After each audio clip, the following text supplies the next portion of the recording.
Courtney, we will do that indeed for the night session here at Devon Park.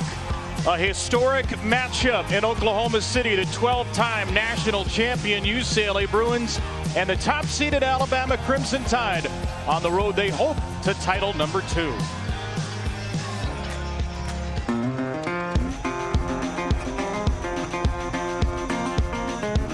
I'm the kid in the classroom sitting on her hands. There's drive, and then there's overdrive. An underdog is still a freaking dog. A Fromm postseason masterpiece. But I can't sit still.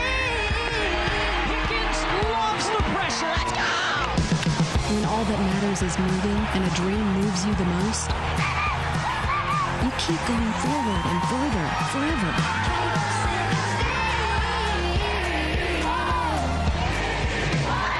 Grants update the record book.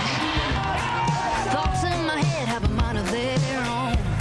This is a stage tailor-made for you, where the Oklahoma sky is the limit. Arkansas is headed to the World Series for the first time. Exactly what I came here for. Nigeria Kennedy, the celebration in the circle. History made in Norman. Now is the time to do what you do best at the Women's College World Series. One step closer.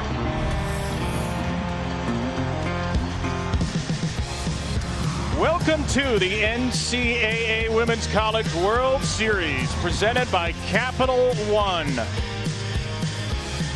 Day one, a beautiful scene here in Oklahoma City as the 44th World Series kicked off with a Texas Tech run rule. The Red Raiders were a win away from the title last year.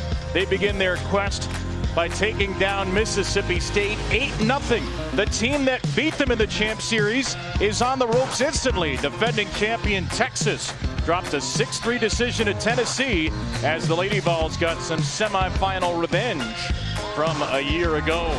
So Texas Tech and Tennessee are off to the winners bracket Saturday afternoon on ABC. Mississippi State, Texas in an elimination game. Arkansas and Nebraska are next. But right now it is UCLA and it is Alabama, and it is our pleasure to welcome you to the night shift here at the World Series. Kevin Brown with two-time All-American Amanda Scarborough. Alyssa Lang is down on the field with us.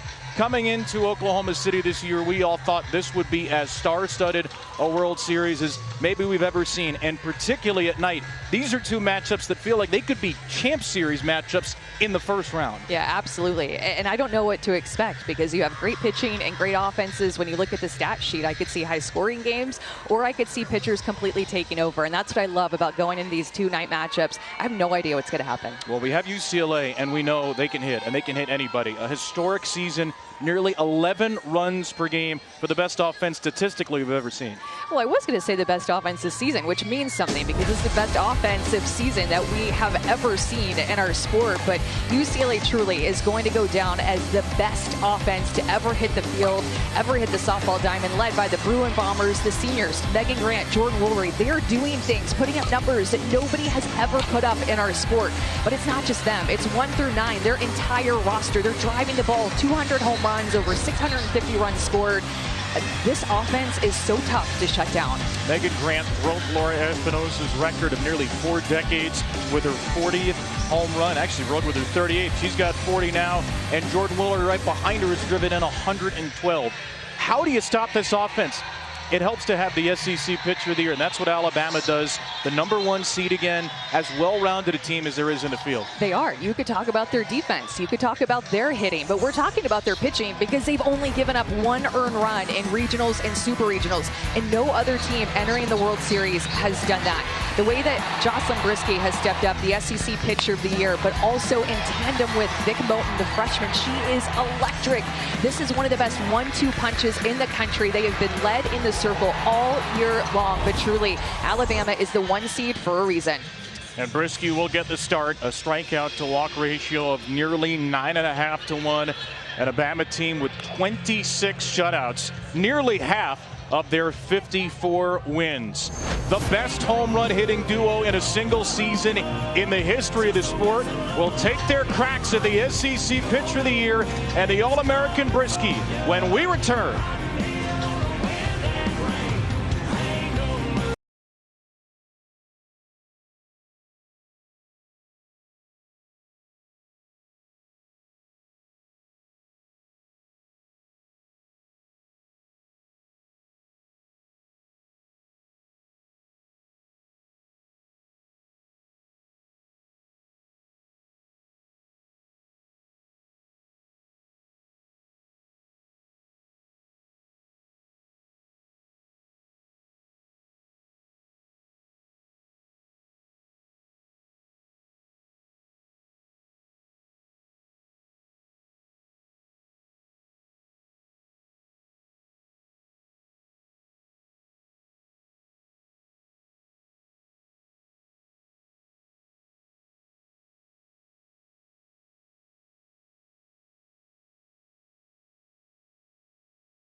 Lineup is brought to you by Capital One. There's never been a lineup quite like this. Megan Grant, 40 home runs, the most in a single season. Jordan Woolery not terribly far behind with 34. The Bruins have hit 200 home runs. That's more than 3 per game. 52-8 as they storm into the World Series, having swept the regional and super regional in LA. And so far in the NCAA tournament, UCLA has scored 57 runs in its 5 games. Alabama has allowed 1. Ultra strength versus ultra strength as we kick off the night session here on day 1 of the 44th Women's College World Series. 6:07 local first pitch. And it is a strike from Jocelyn Brisky to Riley Slimp. Slimp, not to be overlooked, an All-American at the top of the lineup, is quickly behind 0-2. For Jocelyn Brisky, it is typically a steady diet of strikes on strikes on strikes. And Slimp goes down swinging. 3 pitches, 3 strikes for Brisky, immediately undeterred by this Titanic offense. She just struck out Slimp with that rise ball. It's one of her go-to pitches alongside her drop. So she splits the zone vertically and then drops in the changeup. Jocelyn Brisky has absolutely elevated her game this year in her junior year. When you look at her numbers compared to last year in basically every single category, whether it's like the data or the statistics itself, she is better in every category. She has now become a strikeout pitcher. And now she faces the all-time single-season home run leader, Megan Grant. Grant takes a strike at the top of the zone. Brett Higgins, the plate umpire, calls it. 40 home runs for Grant. Broke the Big Ten home run record of 26. Stacey Newman's UCLA record of 31. Laura Espinosa's all-time record of 37, all in the same year. And she rolls the ball foul out of play here. Obviously leads the nation in home runs. She leads the nation in home runs of every year. Also leads D1 in on-base and slugging percentage, walks, and OPS. A power season like no other for the senior from San Bruno. And she has reached base at a 700 on-base percentage clip in the NCAAs. She's down 1-2 here. And takes ball 2. She's going to have a really good eye, even against somebody like Jocelyn Brisky, who throws a lot of strikes, a lot of first pitch strikes. She, up at the plate, Megan Grant, has one of the best eyes in OKC. The 2-2.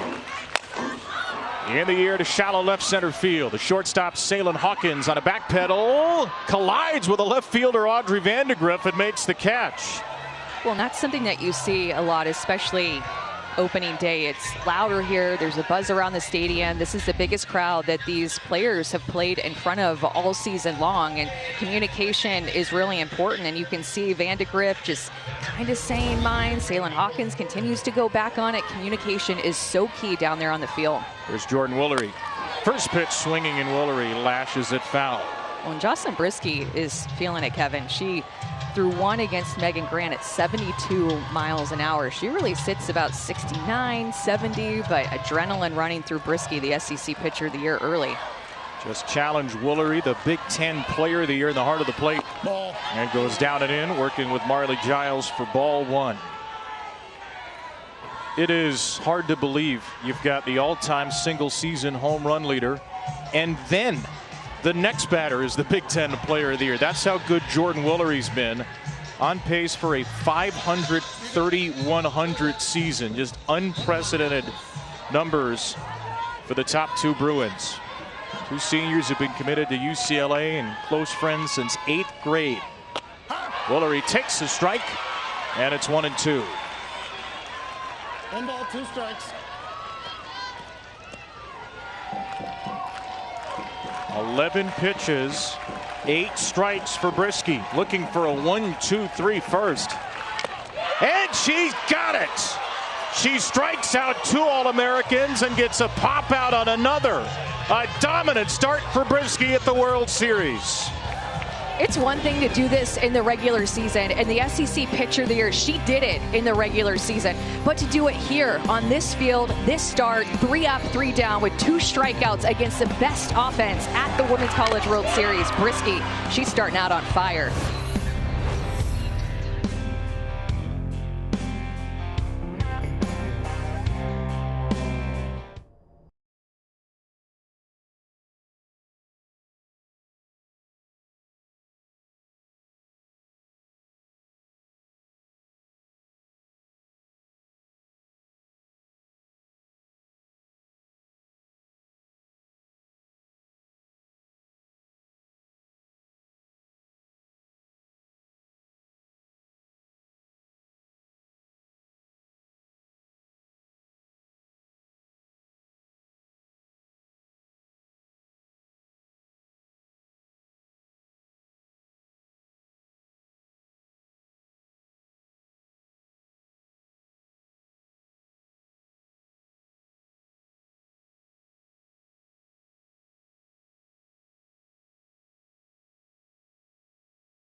World Series is presented by Capital One.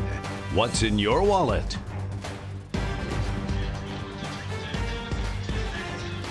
A perfect first inning in the circle for Jocelyn Brisky, and now the Alabama starting lineup. Brought to you by Capital One. Big home run hitters for the Tide. Maybe not UCLA numbers, but Brooke Wells and Alexis Papillo, a couple of transfers for Alabama. Papillo in her second year, Wells first. Have the most home runs by an Alabama duo in a season. The Tide 54-7 in their 16th trip to the World Series. And Patrick Murphy's got a team that could win it all. He's won it all once. National champions, the first ever SEC team to win it in 2012, and they will begin their journey against Taylor Tinsley. If it's a UCLA game at the World Series, it's going to be Taylor Tinsley, Amanda, pitching for the 46th time this year. Yeah, a lot has been put on the senior and Taylor Tinsley because of a couple of transfers to Addison Fisher and Caitlin Terry. Jenna Young will start the game and take a strike from Tinsley. Taylor Tinsley, since April 18th, has thrown in 79 2/3 of UCLA's 88 innings. This is the 16th consecutive game in which she's pitching. And she begins with a couple of strikes on Jenna Young. And between Taylor Tinsley and Jocelyn Brisky, we have two pitchers who really pound the zone. Historically, when you look back at Tinsley's numbers, high first pitch strike percentage, high strike percentage overall. I mean, these two pitchers have very good command, and we're already seeing it. Fouled away by the Iowa transfer Young. Tinsley is the first Bruin in 11 years since Ali Carter to start every regional and super regional game. 16 games in a row. The last Bruin to pitch in 16 straight was Rachel Garcia in the last 16 games of 2018. They are not a team that pitches well, frankly. It's a strange thing for Kelly Inouye Perez, now the winningest coach in UCLA history, a .432 team ERA. It's 136 in the country, and outside of Tinsley, their best pitcher by ERA is Britton Alley with a .574. So really, Amanda, this is going to be an old school thing. They're going to try to ride one reliable arm the whole way. That's why it's going to be important for every team, but specifically UCLA, to try to stay in the winner's bracket to play fewer games here. Up the middle, there's a base hit for Jenna Young. Her first at-bat on the World Series stage, and Young continues a strong postseason. And Taylor Tinsley can move the ball around. Curve, rise, drop, and change. She'll throw a bunch of different pitches, but when it comes down to her best swing and miss pitch, her best pitches with two strikes, it's her changeup and her rise ball by far. Best chase rate, best whiff rate. Those are the two pitches that she's going to lean on when she works from ahead. Unfortunately, that two-strike hit by Young was right down the heart of the plate, a miss by Tinsley.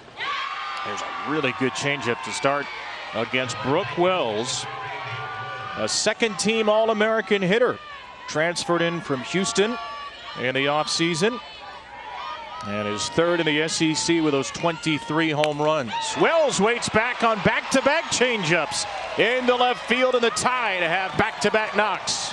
Oh, what a statement early from Alabama. A two-strike hit by Young, and then Wells taking away this changeup early in the count.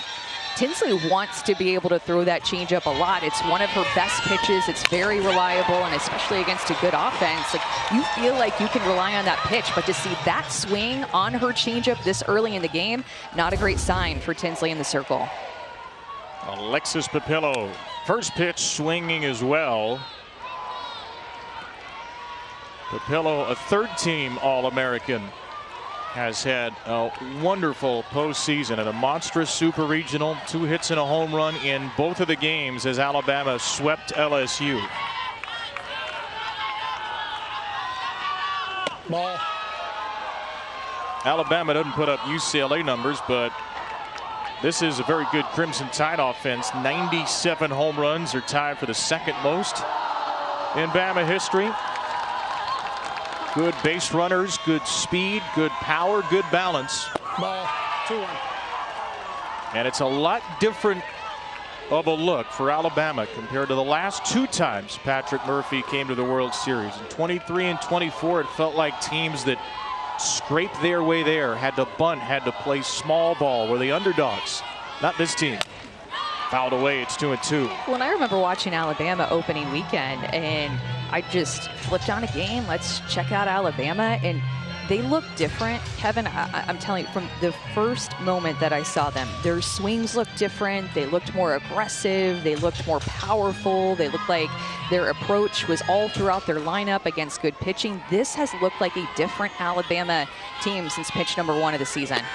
Papillo with a chase and a miss, and a critical strikeout for Tinsley after the back-to-back opening hits.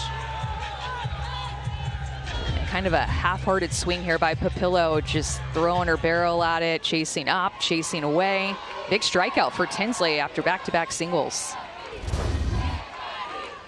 Cleanup hitter is the freshman Anna Roman. Ball.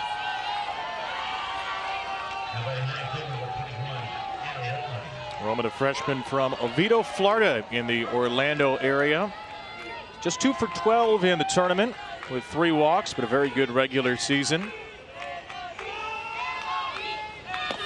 Ball. Up and away, it's 2-0 from Tinsley, who gave up back-to-back hits to start the game for just the second time in her 31 starts this season.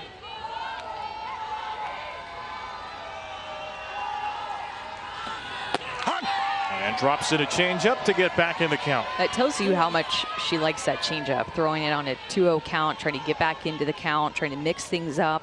They have great pitch calling. She has a lot of different tools to work with.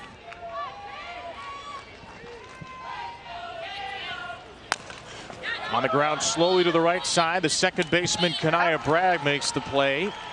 Young and Wells move up a base, but Tinsley gets the second out. Well, talking about the pitch calling, Kevin, it's actually lefty Ramirez back behind the plate calling pitches for Taylor Tinsley. They've been working together for a couple of years now. You'll see her look at the scouting report, get a good idea, and call the pitches from her knee. Kellyanne Perez will also get in on the pitch calling at times. They'll regroup in between innings, but not very often that you see the pitches being called from back behind the plate. But this is what UCLA does. They're very comfortable with it. A lot of trust in a veteran back behind the plate, Ramirez. Ball, 2 much. Alabama catcher Marley Giles takes ball 1. There are a lot of Bama players who are new to the World Series, not Giles. And Ramirez, in her second year in a row at the World Series, has that PitchCom device on her knee. Presses the button, signals the pitch, and Tinsley misses down and in. In fact, we talked to Kellyanne Perez. She said, I wish this was how it was. I like it when the catcher calls pitches. Kelly with a couple of national championships, and also the only person to win a D1 title as a head coach and player. Ball, that's too much. Well, and there's sometimes that Kellyanne Perez will step in high leverage moments that they'll communicate and call pitches from inside the dugout.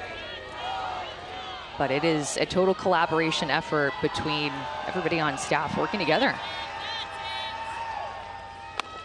Giles taking all the way on 3-0. It's a strike.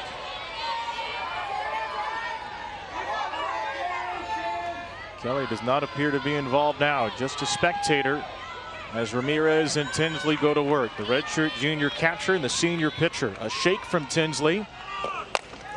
At a pitch she liked, and it's popped up.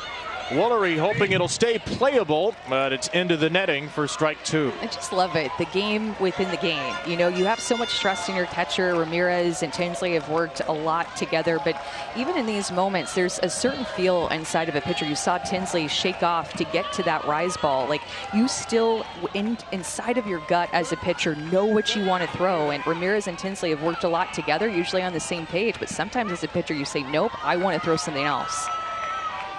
Her 22nd pitch of the inning. Giles rips it into left field for a base hit. Young is in to score. Wells held at third. Giles takes second on the throw. The #1 seed strikes first. Marley Giles, in her third trip to the World Series, puts the Tide on top. Look at her go up and get this rise ball. It's out of the zone, but she is looking to hit, anticipating something up. Remember, Tinsley had shaked to get to a rise ball the pitch before that. So Giles had seen it a few times, and that at bat, she gets her barrel up to that pitch. She's determined, the senior, to score a run with an opportunity with runners in scoring position. Her 4th RBI of this NCAA tournament, and first in a 2-out situation. So Alabama first to the plate, and here's the red-hot Audrey Vandegrift swinging through a changeup. Vandegrift has reason to hunt some pitches. She's been the Tide's best hitter in the NCAA tournament. 8 out of 14 with 2 homers, a walk, and 5 RBIs. Ball.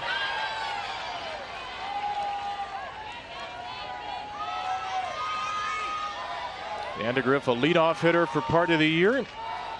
Dropped to the 6th spot. Patrick Murphy said, don't think of it as a demotion. The 1 and the 6 hitters are the ones who statistically get the most leadoff at-bats.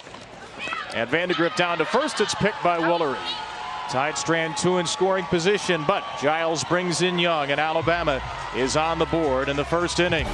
The #1 seed trying to storm back and get to the Champ Series here. They haven't been there for a while, but this Alabama team is balanced, it's deep, and it's on top in OKC.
Welcome back to Oklahoma City, where we'll have to wait until UCLA gets back to the top of the order to see the nation's leader in home runs, Megan Grant. And she has a little bit of an unusual ritual she goes through between pitches during every single at-bat. If you haven't seen it before, we asked her about each step. She said, well, my goal is to regulate my body as much as possible. Breathing is key. So you see the tip of the cap, her helmet. She closes her eyes, and she takes a huge breath in. She said it's a reset, a reminder to be in the moment, be where my feet are. And I think even though it's a bit unusual, guys, the proof is in the pudding with the numbers this year, right? No question. A top 3 finalist Alyssa for USA Softball Player of the Year. And maybe not every UCLA player has that same routine, but she certainly rubbed off her preparation, her work ethic. Alina Garcia, the players batting now, told us Megan is the hardest worker I've ever seen in my entire life, and cited that routine. Garcia, one of the players who's tried to grow from that. It really is a pretty young team, Amanda, outside of Grant and Woolery. A lot of freshmen, a lot of sophomores, 5 underclassmen in this UCLA lineup, and Grant and Woolery have been the standards for their play and the standards for their work ethic. You round out the senior class with Taylor Tinsley, and I think that this team has just grown a ton. I mean, we talked about Alabama, right? Seeing them for the first time opening weekend, being like, whoa, this is a different Alabama team. For UCLA, it was a little bit of a struggle at the beginning, not necessarily opening weekend, but when they played in Clearwater and was playing tougher competition, they gave up a lot of runs, they were losing games, and they just had to regroup to find what their identity was going to be this season. And what is it? It is offense. Outscore the opponent. If they score 15, we score 16. I know everybody wants to outscore their opponent. That is the name of the game. But for UCLA, they are trying to put up as many runs on the board as possible, knowing that they are going to give up runs. So down 1-0, this is nothing for them. Garcia had a fabulous year. A redshirt freshman who was injured early last year. Hits a chopper down to third. Played cleanly by Ambry Taylor for the first out. Right now, UCLA has run into an early buzzsaw. Jocelyn Brisky's gone 4 up and 4 down. Brisky picked up her 200th strikeout of the season by fanning Woolery in the first. It's the 15th 1-2-3 first inning this year for Brisky in her 26th start. So more than half the time, a perfect start. Brisky's last start was not a perfect start against LSU. She allowed a leadoff double. It was a perfect finish. She retired the next 21 Tigers to open a super regional, struck out 11. Patrick Murphy told us it might have been her best game. She misses high to Brie Alejandre. You look at, again, all the stats for Brisky, but one that sticks out to me is that she's thrown 12 complete games and 4 shutouts. The previous 2 seasons combined, she had 8 complete games and just 2 shutouts. Being able to work deeper into games, being able to see a lineup 3 or 4 times through and still find a way to get it done because of her pitch mix with her rise, drop, and change, and locating those pitches on both sides of the plate. Swing and a miss. The all Big Ten slugger Alejandre is the 3rd strikeout victim for Brisky. Yeah, these are some big swings and misses that we are not used to seeing from UCLA this year. 3 strikeouts for Brisky, 2 have come on the rise. This is a lower rise, more through the zone. She spins it. 2 have been on the rise, 1 on the change. But these UCLA hitters seem like they're late on her firmer stuff. She's throwing hard. Alexis Ramirez misses a firmer pitch down and in.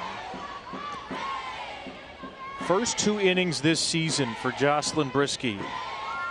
This is not a typo. 76 strikeouts.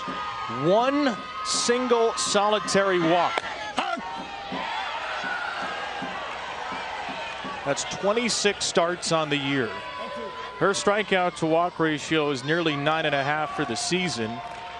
That's pretty good. 76-1 is a little better. 0-2 on Ramirez. We don't give out an award for most improved player of 2026, but if we did, I would have to think it would go to Jocelyn Brisky, or at least she would be a top 3 finalist for the award with the turnaround that she's had this season.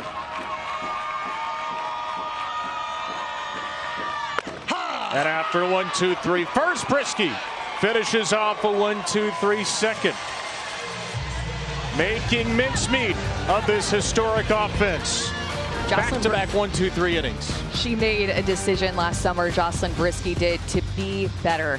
And to see it pay off here on this field with 4 strikeouts against this offense to start the game, this is where it pays off.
Program showed some signs of slippage in recent years. 2022, they failed to reach a Super Regional for the first time since the Supers were introduced 2005.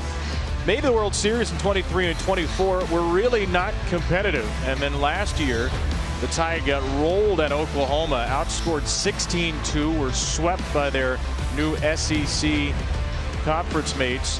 But this has been the bounce back year, the roar back for Patrick Murphy's Crimson Tide. They're the #1 seed for only the second time. They pitch well, obviously. They've also slugged their way to a much, much stronger offense, a much more diverse offense.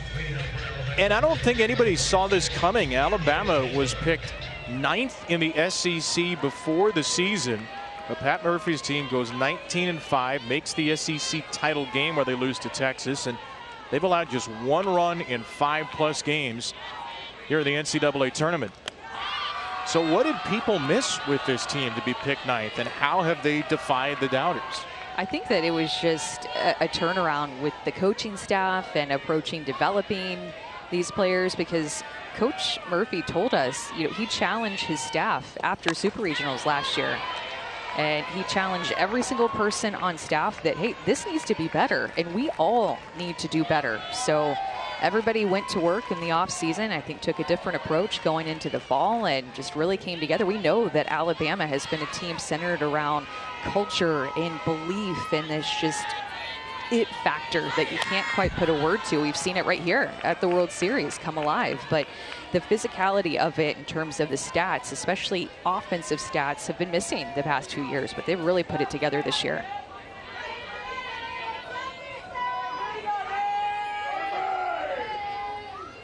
Oh, 2 on Ambry Taylor here, the freshman in her World Series debut. Strikes against Tinsley as we go down to Alyssa. Well, another challenge for this Alabama team, guys, came after that SEC tournament championship game you mentioned, Kevin. Talking to the team yesterday, they said, that was the first postseason championship game for a lot of our girls wearing an Alabama uniform, and we hated the taste that was left in our mouths after losing to Texas. They've been dominant since. Felt like, Alyssa, they told us there was a little pressure because they were in that championship game and collectively decided to take the pressure off as they enter this new phase of the season. They have looked like the dominant Alabama team we saw going into the SEC title game since, not allowing a run in the regional round and then only 1 to LSU in Supers. Taylor Hawkins down 0-2 against Taylor Tinsley. Well, and Coach Murphy gave us some insight to Adam Arbor, one of their hitting coaches on staff, of what their goal was from the very beginning of the fall. And it was every hitter on every AB was to hit the ball as hard as you can, number one, and get the pitch that you can do it on. So it's a diving play at second by Bragg. She throws out Hawkins from her knees. Really individualizing the approach while also simplifying it. It was a great play by Bragg. Hard hit ball, 66 miles an hour off the bat. Bragg was questionable game time decision whether she was going to start for UCLA tonight, but good range here, gloves it up, gets the out. Love to see that defense behind Tinsley. Left game 2 of the Supers with a lower right leg injury mid at bat. So it's great to see Kanaya back in the field. Ball, little in. Number 9 hitter Kristen White takes inside. Patrick Murphy's talked about his senior class, several of whom lost their starting job this year to his young players. White lost her job but got it back near the end of the season. A center fielder who's been at least a part-time starter for 4 years.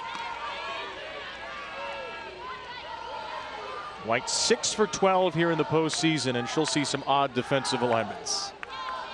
Yeah, you see Alejandre over at third base, and as well as Woolry, both the corners just coming hard in. They're a little bit further back now, and then of course White, seeing that they were a little bit further back, is going to show bunt and try to drop one down. But lots of speed up at the plate for White, and is going to challenge the third baseman and the outfielders as well, playing really shallow. And a ground ball to second. Bragg. Back-to-back chances, she aces, and a bounce back second for Tinsley. A 1-2-3 for the UCLA A's.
A season worthy of stars on the Walk of Fame outside the Chinese Theater on Hollywood Boulevard. Look at the Bruins, 200 home runs, first team ever.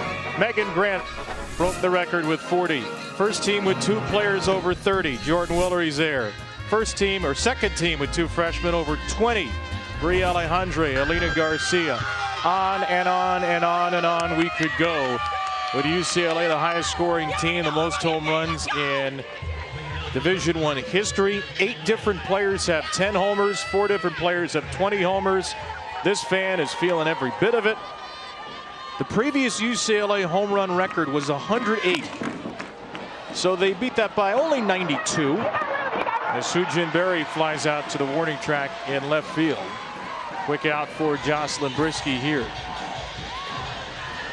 We asked Kelly Inouye Perez, and there's Lisa Fernandez, her longtime assistant coach, if she believed 200 home runs was possible. She said, I would absolutely not have believed that, but gave Lisa Fernandez a ton of credit. Lisa Fernandez in her 28th year as UCLA assistant, one of the greatest players in the history of the sport. And Kelly said, I think this is her best coaching job. Lisa Fernandez in her 28th year. She's gotten a little more room to work with the hitters and the infielders the last few years. They credit her with a huge part of their success. Yeah, in her third year officially, you know, working with the hitters, and Coach Inouye Perez called her a learner, went out and just wanted to know not just how to hit, but how each of these individual players' bodies move, and just learn how to get more out of them. Down the right field line, Kanaya Bragg hits it fair, and Bragg is limping over to first base. Kanaya Bragg has the first hit for UCLA, and she could barely make it down the line after she left the UCF game with a right lower leg injury.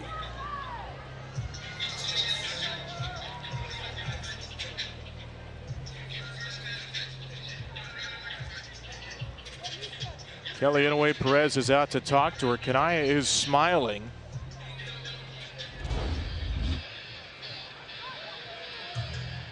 Pitch is left up in the zone. This is the best swing that we've seen from UCLA, but falls out of the box. And as you mentioned, it's that right leg. So her back leg driving through the ball and just went down immediately. I feel for her because, as we said before, she was a game time decision whether or not she was going to be able to go. And you know she wants to be out here playing in the World Series, going to do whatever it takes. I mean, those couple of plays that she made last inning had good range. Oh, I feel for her.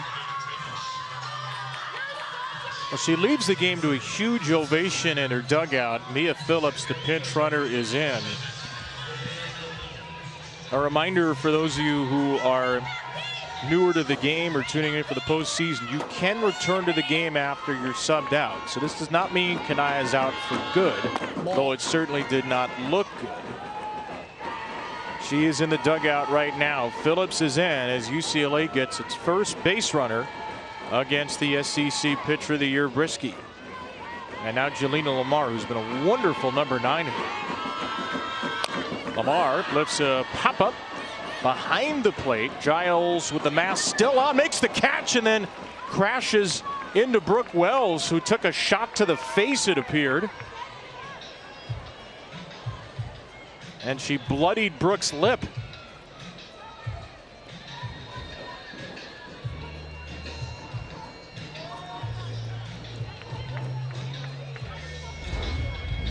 Marley Giles was calling this and going for it, and Brooke Wells is right there, goes right into her shoulder. That pop fly was in the air for so long. Oh.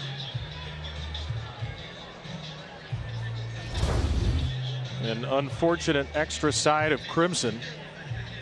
Alabama has a trainer attending to Wells. Patrick Murphy's out there as well.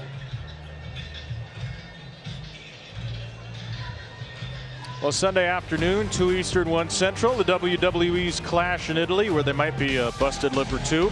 Catch the first hour live on ESPN. Stream the entire event on the ESPN app with an ESPN Unlimited plan. We've had, I tell you what, a single to right field and a foul out to the catcher. Those are not typically plays that lead to injuries, but Bragg out of the game, and now Wells trying to work through this bloody lip here. And a 1-0 game in the third inning. Opening Thursday here at the World Series. Still to come, Arkansas and Nebraska. First pitch scheduled for 9:30 Eastern, 8:30 local. Maybe a little later depending on how long this first game goes.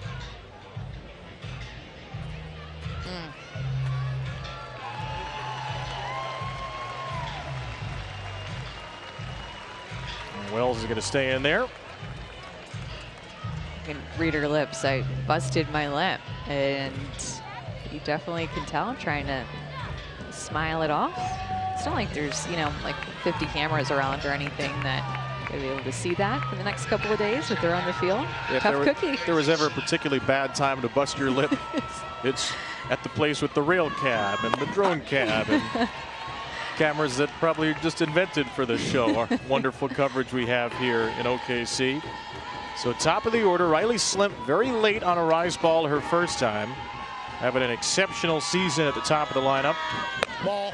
And Slimp takes a changeup for ball one. Well, I think second time through the order, UCLA needs to be a little bit more aggressive. There have been some pitches early in the count that Brisky has actually missed over the plate, and UCLA has taken those pitches. UCLA this year has been a very patient team, low swing rate for them.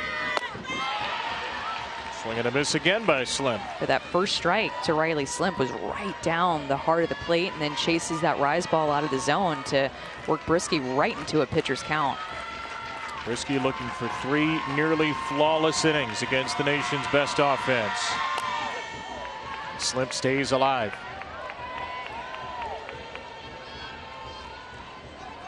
And reminder, if you want to reach base, Riley Slimp be a particularly good idea because Megan Grant, the single season home run leader, is next. A chance to get a couple of runners aboard for Grant. Back to a 1-2 for Brisky. Ball down. Slimp said, I told Kellyanne Perez my goal was to be the leadoff hitter this year in front of Grant and Woolery. Got in there during preseason and has never left. A 2-2. Ball. She takes wide and runs the count full with Grant waiting in the wings.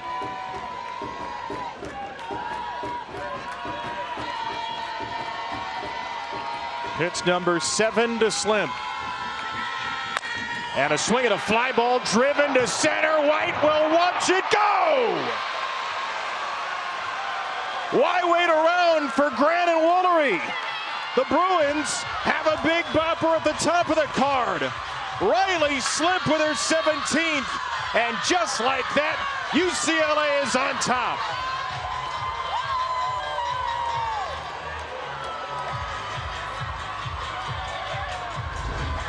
These long levers that Riley Slimp has, she's using them here. She wanted to hit a rise ball. She took a drop ball that was a close pitch at the bottom of the zone to continue on in her at bat.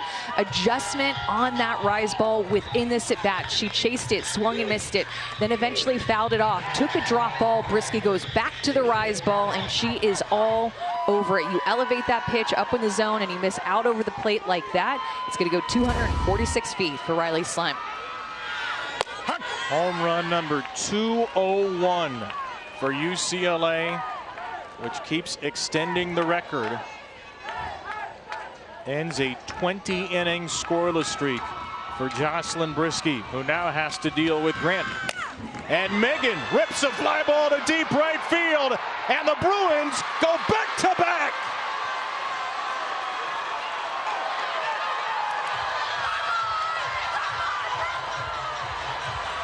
Number 41 for Grant, continuing to smash her way to unprecedented home run heights.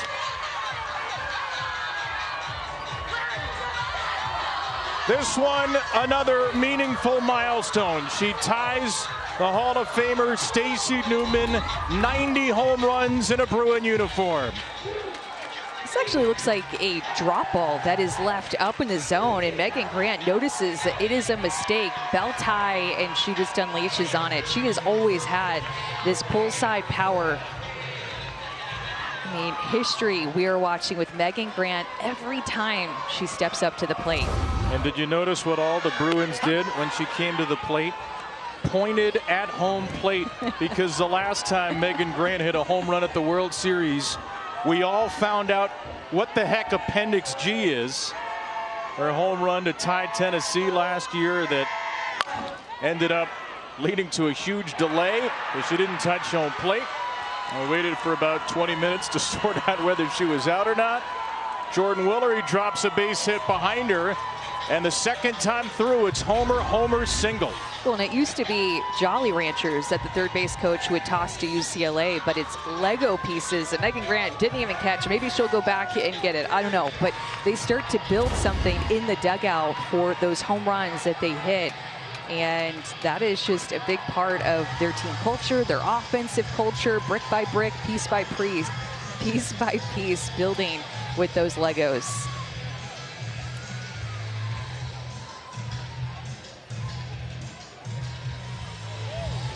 It wasn't always sunshine and home runs, though, for these UCLA Bruins. Back in the fall, Coach Inoue Perez acknowledged that they went through a tough time.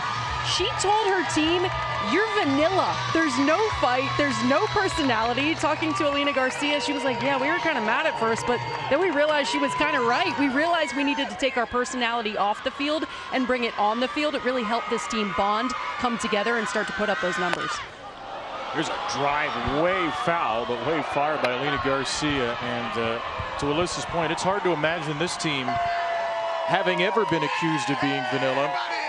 The home run balls here at the World Series go to the family, and there are a couple to deliver. Riley Slimp and Megan Grant's families will get home run balls from this inning. The first time this season, Slimp and Grant have gone back-to-back. The 20th time this year UCLA has gone back-to-back.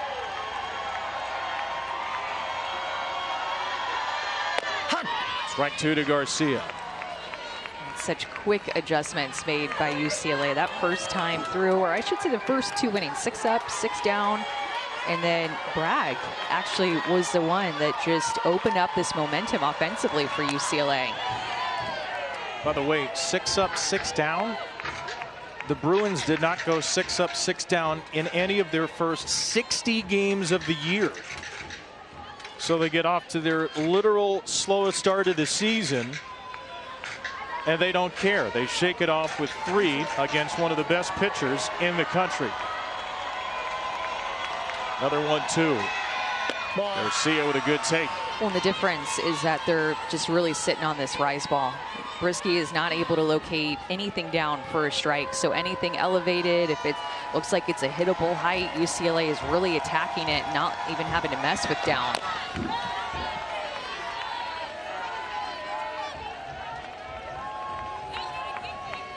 The first 2 innings, 4 strikeouts. The third inning, 4 hits. Lisa Fernandez with some words of encouragement for Garcia. We'll see a 7th pitch. And Garcia strikes out on it. UCLA puts up the big number. 3 in the third with 2 big swings. Big answer back at the top of the order. Riley Slimp hitting her 17th home run, and then Megan Grant coming right behind her with a solo home run. That's 20 solo home runs for Megan Grant and her 41st of the season. Thoughts in my head have a mind of their own.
A pretty delicious nightcap matchup with Arkansas finally at the World Series and the Nebraska Cornhuskers here for the 8th time. And we will see Jordy Fromm return to the World Series.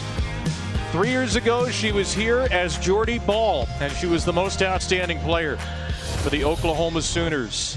Since then, she has transferred. She has torn her ACL and missed almost all of 2024. She's gotten married, changed the last name, and she's trying to become, along with her teammate Hannah Core, the first player Amanda to win the national title with 2 different schools. Well, and she was here with Oklahoma in 22 and 23. She was really just a pitcher, maybe pinch run here and there, but Jordy Ball, a 2-way player and National Player of the Year.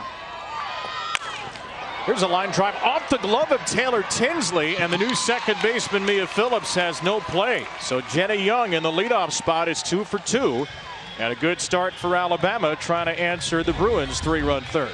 This just goes right back towards the face of Taylor Tinsley. She barely gets a glove on it, but Young is looking to hit early in the count, and my goodness, that ball was on top of Tinsley fast. And as a pitcher, remember, you start from 43 feet away, but by the time that you're releasing it, you're closer to 36, 37 feet away after you strike out, and that exit speed was 66 miles an hour off the bat. It got on top of her in a hurry.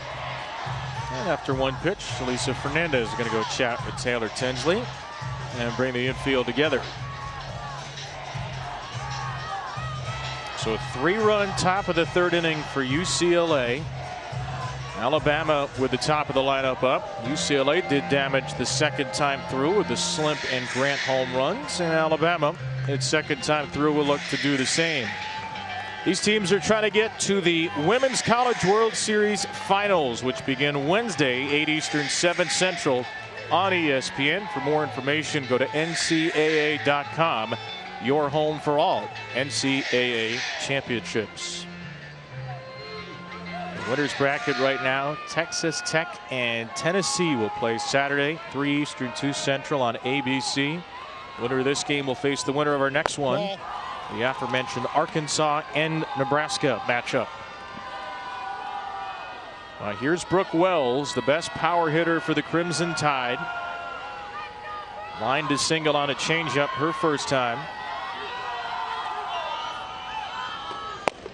And with Brooke Wells changing her stance and going to a no stride approach, you'll notice that whenever this pitch is coming, she just lifts her left heel up and then plants it right back down. And that was something that she changed fairly early in the year, went to no stride.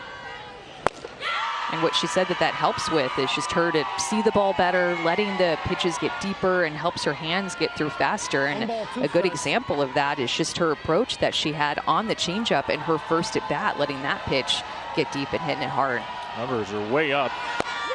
Strikes out here, up and away from Tinsley, her 3rd K.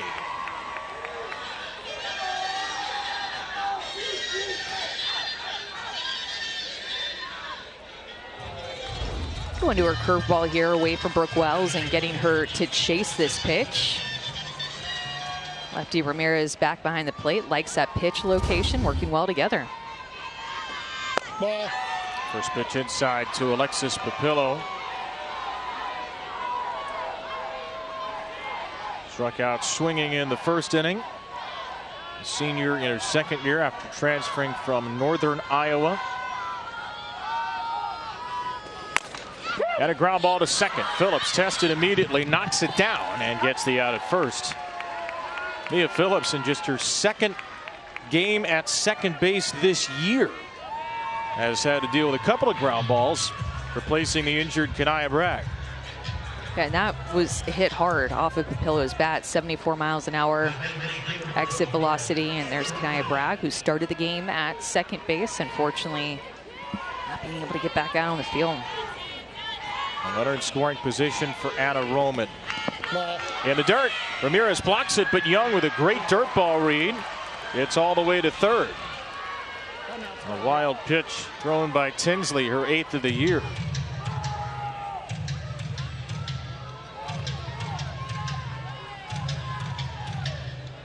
And Kelly Inouye Perez is out of the UCLA dugout. Maybe asking about interference with the way that Ramirez made contact with Roman.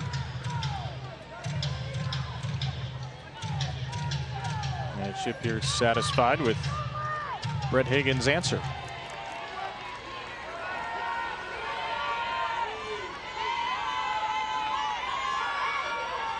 Second opportunity with at least one in scoring position for Roman today.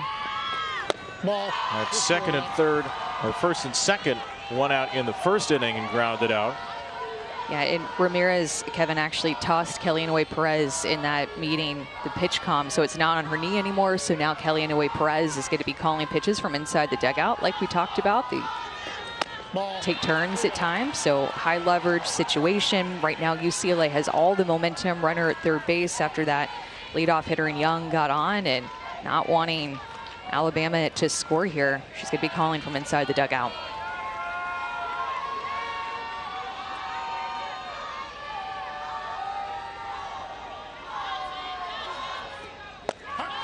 .30 changeup. That's a Kelly Inouye Perez pitch call right there, right? That's what she's calling, a 3-0 count. That's how much confidence that Tinsley has in that changeup.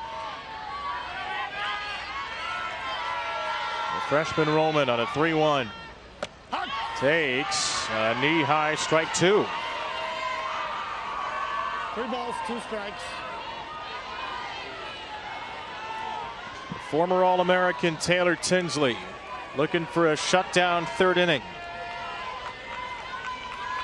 Jenna Young at third, and that's where she'll stay. Ramirez spikes the softball. Tinsley howls after her fourth strikeout, and she keeps the tie off the board in the third. Seems like the GOAT, Lisa Fernandez, knows what to say at the right time, because after that timeout she called with the infield and Tinsley was shut down with 2 strikeouts after the leadoff Young got on board.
College World Series presented by Capital One, here with UCLA head coach Kelly Inouye Perez. Coach, after you saw your order go through the lineup twice, what changed with your hitters? I mean, this team is they've been training to be able to make adjustments. It's the first time they've seen Brisky. She's obviously a very strong pitcher, but the ability to make adjustments is what this team trains for. So with that, I love how we got stronger through the next at bat. So you have to make an adjustment there at second base. How's Kanaya? You know what? She's actually good. She can come back out, but I kind of want to give her a little bit of a breather. She's rehabbed and she wants to play, but I want to kind of give her a little bit of a breather, and she may come right back in the ball game. Thank you, Coach. Absolutely. Thank you. All right, Kelly Inouye Perez telling us that we may see Kanaya Bragg again after a hit, leaving with an injury, still elevating the right leg. 3-run third inning for Kelly I's Bruins. Back-to-back home runs for the 20th time this season. Megan Grant extends her NCAA record, 41 home runs. And Taylor Tinsley, Amanda, has looked really good since that shaky start to the game. I just love the way that Taylor Tinsley continues to battle. We've seen it for her entire career. I mean, she's been able to put UCLA on her back multiple times with injuries in years past, and she's doing it this year too, with 200 innings pitched. Number 5 hitter Brie Alejandre leads off with a Bruin fourth against Jocelyn Brisky. 2-0.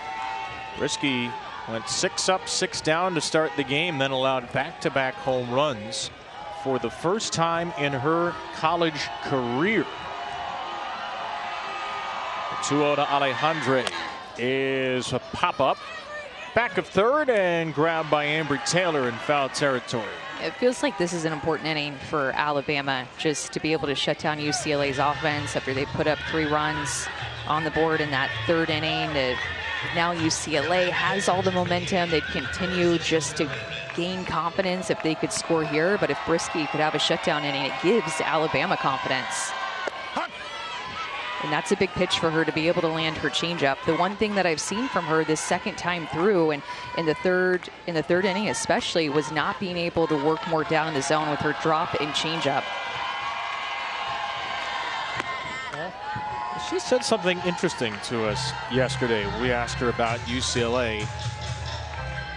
Jocelyn Brisky, who's the SEC Pitcher of the Year, who's dominated the best conference in softball, said, well, we know they're going to score. We're not going to shut out a dominant offense like that. But you don't want to allow a 3-run inning, which is exactly what happened in the third. Ramirez down to third for out number 2. What do you make of that mindset for Alabama coming into this game? That, hey, we know UCLA is going to score. We just can't allow the 3-run inning. I can understand it, because when you've had a year like Jocelyn Brisky, you're used to putting zeros on the board. And I think from a pitching coach perspective or head coach perspective, coaching staff perspective, you don't want her to get down if and when UCLA scores, which is what they do, scoring nearly 11 runs per game. Like we talked about at the beginning of the show, a historic offense. Like, they are very likely, high probability, going to score. And Jocelyn Brisky has just not given up that many runs. They don't want their SEC Pitcher of the Year to panic if and when UCLA scored and completely take her out of the game. Sujin Berry down the left field line. This ball is well hit. It will twist out of play for strike 2.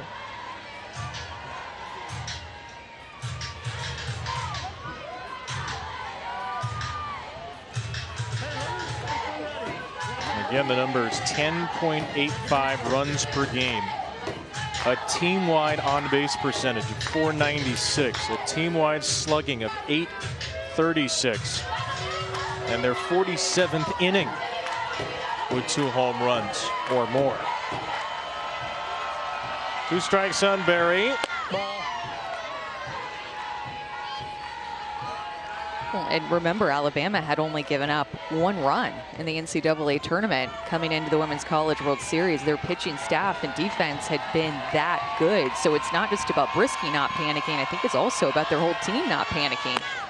A strikeout for Berry. That's a good response from Brisky. She has struck out 6. Her catcher Giles will lead off for the Crimson Tide in the 4th. This game is just all about response and punching back. And this is Brisky's form of punching back right here. 3 up, 3 down for the 3rd time in this game out of 4 innings against the best hitting team in the country.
Joined now by the head coach of the Alabama Crimson Tide, Patrick Murphy. Coach, what have you been saying to Jocelyn as she continues to work here? Just keep fighting, stay gritty. You know, we're going to score runs. We need to do better with runners in scoring position, especially second and third. We got to put the ball in play. We got to get rid of those strikeouts.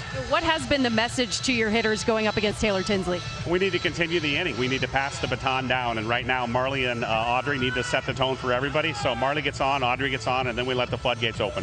Thank you, Coach. Okay, thanks a lot.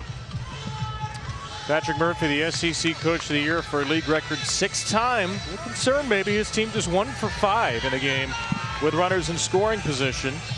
Marley Giles has the one, or that RBI single in the first inning, but Alabama has not done anything since.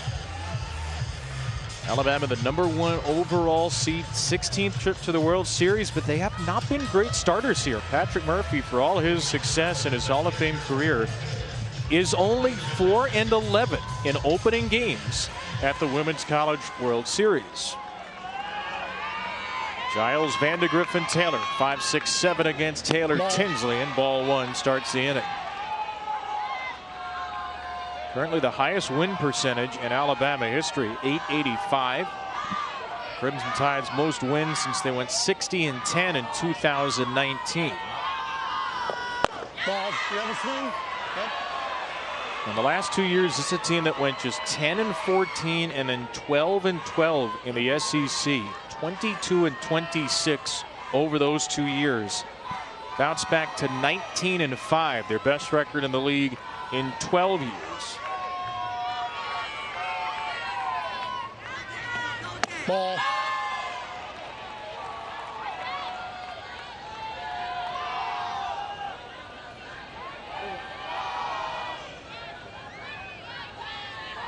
Giles an RBI single. Alabama only 1 base runner since her hit. Tinsley is retired 7 of 8. And a pop-up by Giles starts the 4th inning. The freshman Lamar makes the catch.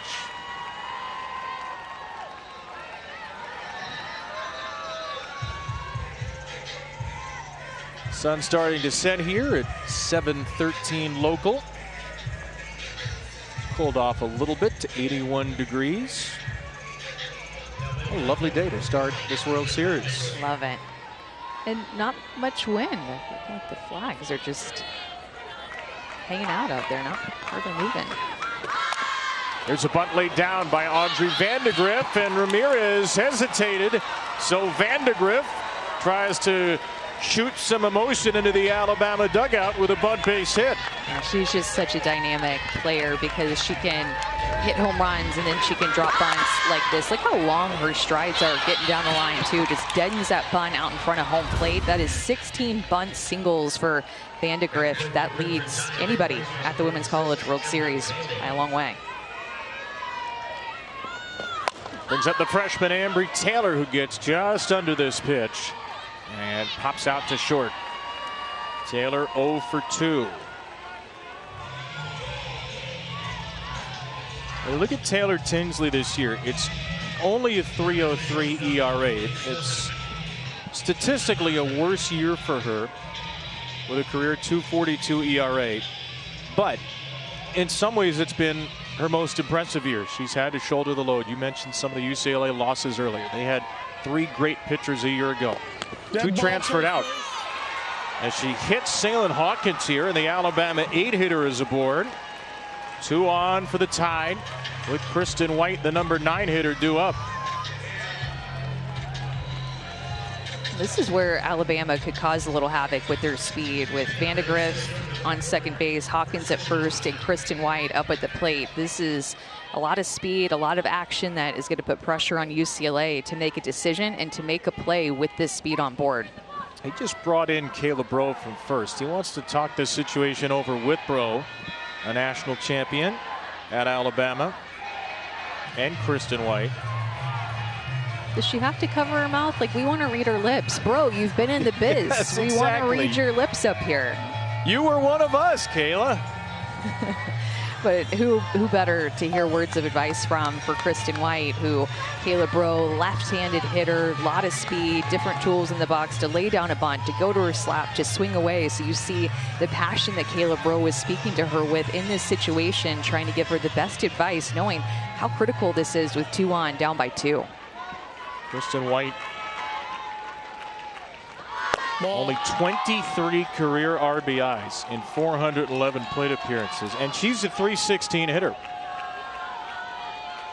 But they'll be happy if she just gets on anyway.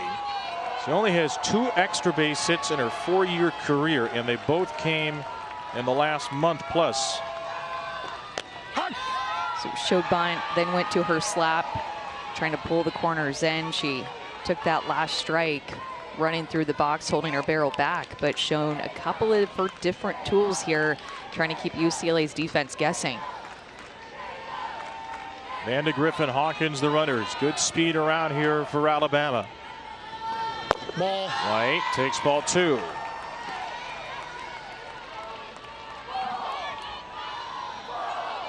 She is 6 for 13 with a couple of walks here in the NCAA tournament. Has reached base every postseason game dating back to the SEC tournament.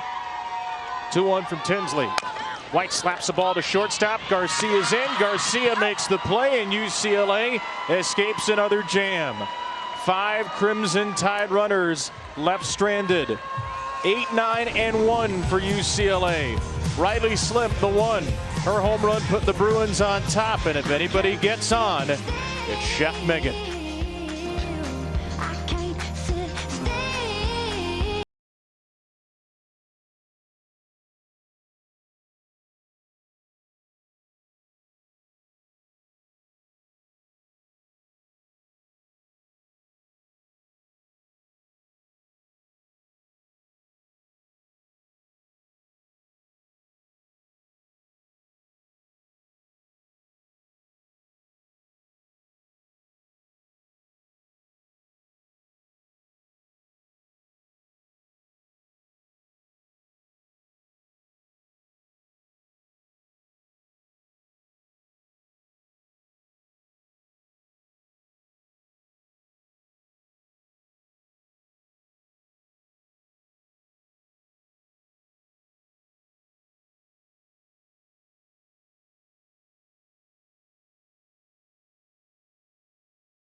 And a swing at a fly ball driven to center. White will watch it go.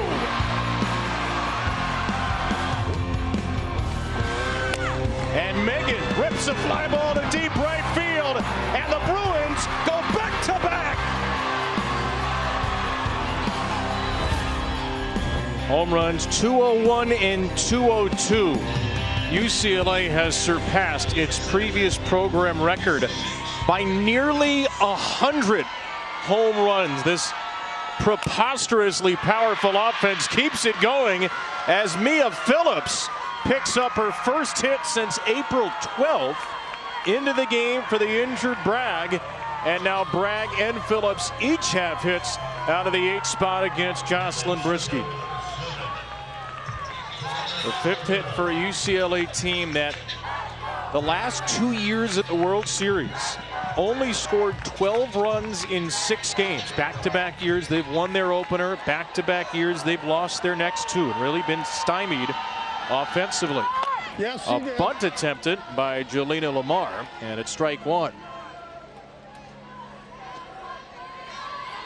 So how do you improve on a World Series team from a year ago. When you're at UCLA, a program that's always trying to evolve, always trying to grow, always trying to uphold the standard, you slug and slug some more.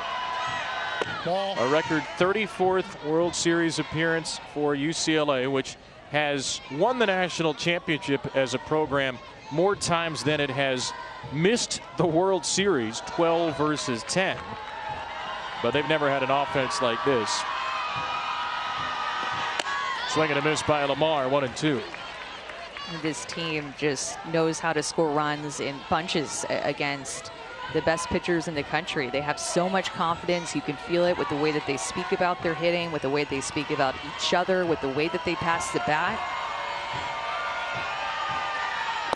Swing and a miss. Lamar goes down. That's 7 strikeouts for Brisky, who's pitched a very nice game, all things considered. Yeah, and she's gotten a lot of chase on this rise ball. A couple of strikeouts with her changeup. Actually, just one with her changeup. The rest of them, the 6 others, have been on her rise ball. That was a good comeback by Brisky to go after Lamar at the top of the order coming up. 2 home run hitters, Slimp and Grant for 3rd time. Ball. Riley Slimp, we talked to yesterday, she talked about how she and the Bruin hitters have worked on their motor preferences, and that's something that Lisa Fernandez has done. Tried to dissect each individual hitter, what makes them tick mechanically. And last year she talked about being a little bit more in her legs and lower to the ground, which she's referring to motor preferences, and Lisa Fernandez going to work with motor preferences to learn more about that as more and more teams use motor preferences. You hear about it more. Slim, a fly ball to right field. Will hang in there for Roman. The sunglasses on in the sun setting. It's out number 2. And here comes Megan Grant.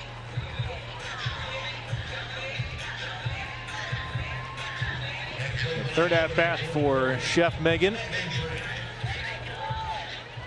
Tied Stacy Newman's UCLA record, her 90th career, 41 of them this year in her last at bat. And the Alabama pitching coach Lance McMahon, quite reasonably, wants to talk this over first. You know, we asked Megan Grant if she had made any stance or swing changes, and she had told us no. But when I went back to look at her swing last year compared to this year, I definitely noticed some things. So we'll do it side by side. First with her stance. Look at how she was more open here, more closed here.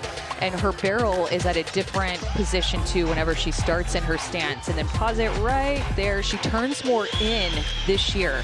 Okay, so she was stepping open in 2025 more toward the first baseline because she was starting more open. But then this year, she's starting more square to the plate. Her hands are in a different position, and she's being able to use more of the opposite side of the field, which you see in her home runs. Last year, the majority of her home runs came to the right side of the field or the middle of the field. But this year, she has 20 opposite field home runs. So half of her home runs have come middle to left side. 1-0 here. Ball. Up high from Brisky. You asked her, what's your focus? And she said the big part of the field is her big focus. Although there's nothing that seems like a big part of the field with this kind of power. Grant rips a 2-0 changeup back to the screen. Well, and she almost gets to a position when she loads and her hands go back that you can see her numbers from center field. She wasn't doing that last year, so her right shoulder comes a little bit more in, kind of curls in as she loads, and then she's able to explode on pitches to the opposite side. Brisky back in the count, gets a swing and a miss against her. Well, and I'll tell you what, she does not swing and miss very much at all. One of the lowest chase rates, one of the lowest swing and miss rates that there is. 12 strikeouts to 74 walks. Can Brisky get lucky number 13? Instead, a little blooper to the shortstop, Hawkins. Grant is 1 for 3. Brisky has another scoreless inning, and the big bats are due up for the number 1 seed.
hat's hung up and my boots ain't on. Thoughts in my head have a mind of their own. I'm climbing up the walls, I'm going downhill. I can't sit still. I ain't caught my breath since I took my first, so I guess I'll rest when Back-to-back Bruin blast from Riley Slip and Megan Grant on a gorgeous night in Oklahoma City. The 8th seed UCLA 3. The 1st seed Alabama 1. We hit the bottom of the 5th on opening night at the World Series. Arkansas and Nebraska still to come. Ball, that's up. The top 3 in the Alabama lineup see Taylor Tinsley for a 3rd time as Jenna Young starts it off in the midst of a 2-for-2 game. Brooke Wells and Alexis Papillo, 2 of the best home run hitters in Alabama history, next as Young gets ahead 2-0.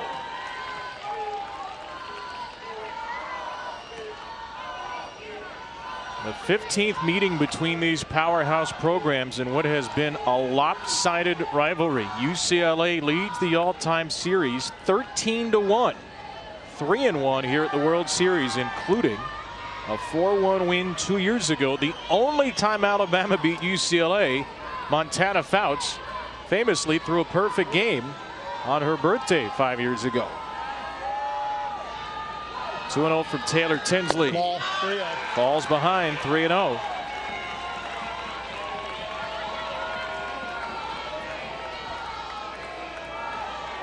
Tinsley has scattered 5 hits and a hit batter. Left 5 Alabama players on base. Ball. But she walks Young on 4 pitches to begin the bottom of the 5th. Young has reached 3 times as a leadoff hitter. And Brooke Wells coming up as we go to Alyssa. Is up to the plate next, guys. Brooke Wells is up to the plate next. She was hitless during Super Regionals for Alabama, obviously uncharacteristic for her offensively. She told us before they left on Monday, Coach Murph gave her a card that said, guess what? We're going to the World Series. Nothing else matters. Ball. Was an awesome, simple, effective message, Alyssa. 0 for 8 in those Super Regionals, 5 strikeouts. But he said to her, isn't this where you want to be? You're going to the World Series. What could be better than that? She said it wasn't just Patrick Murphy. It was her teammates who hugged her and said 1 week doesn't define you. Batting is the tying run here as Wells takes strike 1. On the front of that card, too, it talked about failure and how failure is important. And then, of course, a handwritten message from Coach Murphy himself, how proud he has been of her for the year that she's had and what an important, integral part of the offense that Brooke Wells is. Wells chases her eyes for strike 2.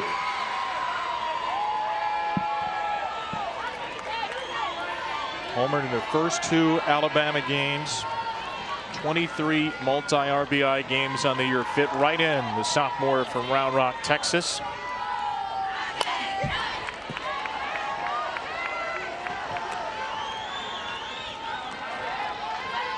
He's the first Alabama player to hit the 20 home run mark since the great slugger Bailey Hemphill. Bailey hit 26 in 2019. That's a tie record. Wells is 3 away. Another 1-2. And Wells lines one to shortstop. Garcia not in time to first, but gets Wells for a second time. And Tinsley has the first out of the 5th. That was a well-struck ball, and Alina Garcia was in the right place at the right time, because look how she's playing more up the middle of the field, just basically played catch with Brooke Wells on this line drive. So normally that shortstop would be playing more over toward third base, but Garcia even now is still up the middle of the field with a runner at first. Alexis Papillo now the 1-out tying run. Ball.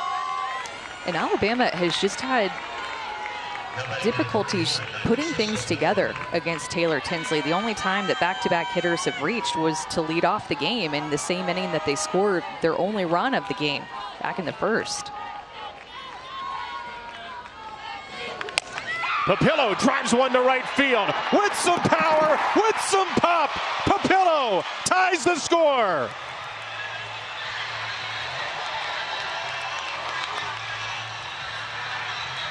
She flies into the plate, homering for a 3rd straight game as the top-seeded tied answer in the 5th.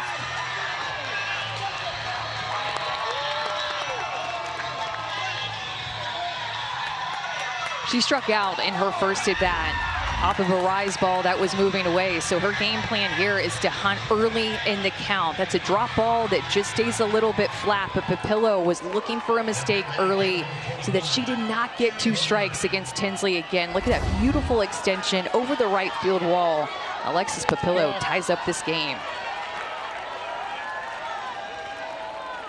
A young woman who was studying so much film this week. Jocelyn Brisky told us yesterday she came up to Jocelyn on the bus on the way to the park yesterday with film on UCLA pitchers. And Jocelyn said of Alexis Papillo, I swear she can guess the pitches they're going to throw. The proof is in the pudding on that swing. And a Roman out of play. It's 1-2.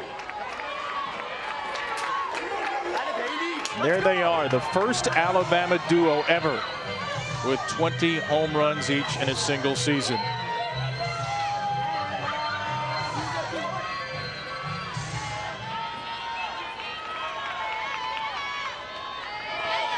Tinsley bounces back with her 5th strikeout. The swing by Alexis Papillo is a thing of beauty. She is so strong, that lower half getting into it, that extension that we talked about, but in the weight room, she's putting up big numbers. 420 squat, 210 bench. She really hit the weight room, wanted to get stronger, and it's paid off in her regular season this year, and a great vertical jump that you just saw on display there that probably went up a couple of inches too. And you know what? You jump a little bit higher on this field after a home run, especially when it's one that ties up the game. And there's her journal, which is her everything, she told us. Ripped foul by Giles. I mean, I think I speak for all of us when I say she was a joy to talk to. And you mentioned that journal, Kevin. She is a professional hitter. She charts every pitch she sees. She also told us she loves to read devotionals, self-help books. She writes everything down as it relates to the mental approach in that journal, and it pays off on the field. Ball. She's reading as well, she told us, a book called Finished It by Cassie Riley-Boscia, who is a player on the 2012 Alabama national title team. And we asked her, what did you take from that book?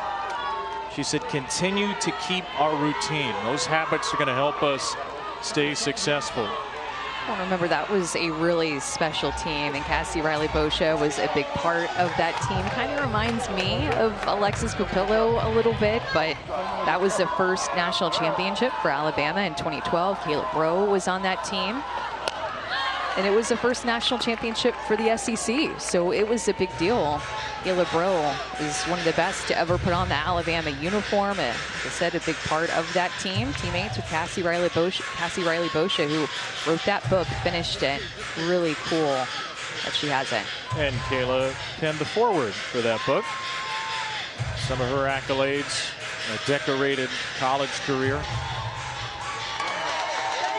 And there's a home run ball to the Papillo family.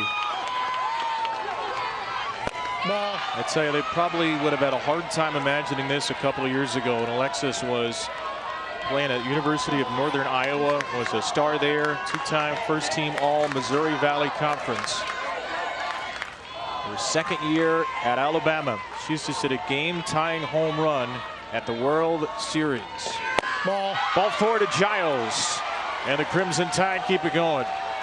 These are the at-bats that they needed to have. This is the momentum that they needed to grab. It's getting late in this game. Tinsley was starting to feel real comfortable, but third time through the order, Jenny Young did her thing up at the top. I mean, Jenny Young has just been a spark for this Alabama team when they moved her to the leadoff spot, reaching base all 3 times as a leadoff in this game and scoring 2 runs because of it. There's their hottest hitter in the postseason, Vandegrift. 9 for 16 now. Swings away at a changeup through the box for a base hit. There goes the catcher Giles to third, and Vandegrift dashes behind her to second. A ground ball double, 2 in scoring position as Alabama looks to break the deadlock. tell Alabama is starting to be a little bit more aggressive early in the count. I don't even know how she got good barrel to that. That was 72 miles an hour exit speed off of a 54-mile-an-hour changeup down in the zone. But Vandegrift able to get her legs into it, drops her barrel down to it, just didn't look as fooled on that. She looked a little bit fooled. I am stunned that that was 72 miles an hour off of the bat. Her second hit of the game. And the freshman Ambry Taylor thrust into the spotlight. Ball. You mentioned earlier maybe UCLA needs to be a little more aggressive against Brisky. Alabama is the team that's become more aggressive in this inning against Taylor Tinsley. Remember, Coach Murphy said in his in-game interview, we've had too many strikeouts with runners on base. So the best way to avoid a strikeout is to get something to hit early in the count. Papillo's home run came on the first strike that she saw, and then Vandegrift's swing on the first pitch that she saw.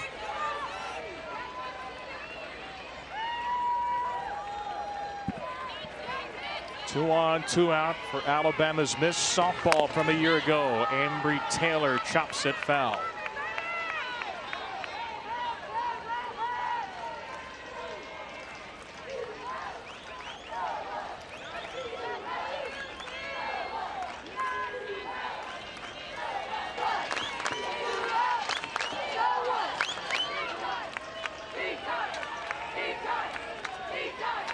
Taylor Tinsley to Ambry Taylor. Lined into left field and caught. Absolutely scalded right at a shallow slimp. But Papillo's energy is still unmatched as she ties it with one swing. Her teammates say she is a whole different kind of person. They say she is a monster. And that was a monster swing, a monster jump to tie up this game.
World Series. We've got one more game for you. We will get you set for Arkansas and Nebraska, plus talk to winners of this game. But guys, first, what did you see on that swing from Alexis Papillo? Alexis Papillo has been swinging it so well all year long. And Coach Patrick Murphy, when he asked her what her favorite part about hitting is, Danielle, she said she just wants to see how far she can hit it. She likes hitting into at night because she wants to see the ball disappear at night. Well, it wasn't during the nighttime, but she will absolutely take that shot. Well, Courtney and I actually saw her in the weight room this morning. She was getting after it. But I think for Justin Brisky, your teammate just went up and tied this ball game. Continue to keep doing what you're doing, throwing zeros up there, and see where you end up. Kevin, Amanda, Alabama's lost 13 straight when trailing by multiple runs here. Do we have a Roll Tide rally happening on?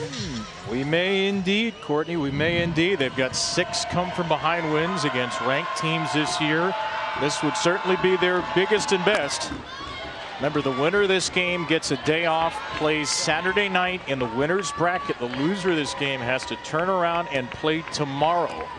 And a big-time Bruin bat, Jordan Woolery, the Big Ten Player of the Year, faces Jocelyn Brisky, the SEC Pitcher of the Year, to start the 6th. Strike 2, catches the outside edge. Been a good zone by Brett Higgins tonight, and Brisky shaves one onto the corner to get ahead 0-2. A 3-run third, scoreless in the other 4 innings. Woolery elevates one to right field. That's going to stay in the yard for the new right fielder, Larissa Pruitt, with a 2-hand catch and the first out of the 6th. That is a big out, and something that UCLA has just done so well this year is just that high response rate. After somebody scores on them, their offense punches right back. It's a boxing theme that they've had all year long with boxing gloves, even inside the dugout, something that Lisa Fernandez came up with to help them have that punch back mentality. They've got the number 4 hitter, Alina Garcia, here. A redshirt freshman who's hit 4 home runs in the NCAA tournament. And Garcia grounds the ball through the box, a base hit. Alina Garcia has her first hit at the World Series. Well, it's so good to see Alina Garcia healthy and getting to play on this field. Had a red shirt last year after an injury early in the season, just 4 weeks in. Kind of like what we saw from Vivi Garcia, shortstop for UCLA, shortstop for Texas, being able to come back this year after a knee injury and contribute in a big way to their team. Alina Garcia is just going to have a terrific career at UCLA. She is so good. 1 on 1 out for Brie Alejandre. Off-speed strike from Brisky. It's been a first pitch strike machine in the game. 17 first pitch strikes now. 23 batters faced. Alejandre struck out and fouled out. And this is a potential foul out, but it'll sneak into the stands.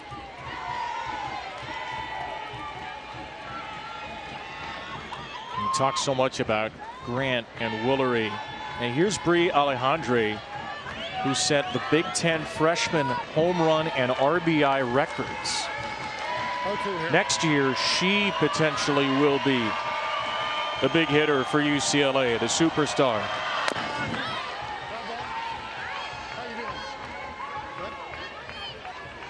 But it's a lineup with absolutely no let-up. Makes what Jocelyn Brisky has done all the more impressive when you get these numbers down in the 5 spot. Another 0-2 pitch. Strike 3 called, and Alejandre is frozen. The 8th punch out for Brisky. You mentioned it. I really like this zone here tonight, Kevin, and not just because of this strikeout. I think that the home plate umpire has done a great job with both sides, given the edge of the plate there. Looked like a low rise ball that just didn't work its way up. And Ramirez grounds one to second. The flip from Young, the inning over. Alabama gets 2 in the 5th. Brisky puts up a 0. Bottom, then the top for the tie.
The NCAA Women's College World Series is presented by Capital One. What's in your wallet? 3 home runs, Slimp, Grant, and Papillo. A 3-3 game here between 8th-seeded UCLA and number 1 seed Alabama.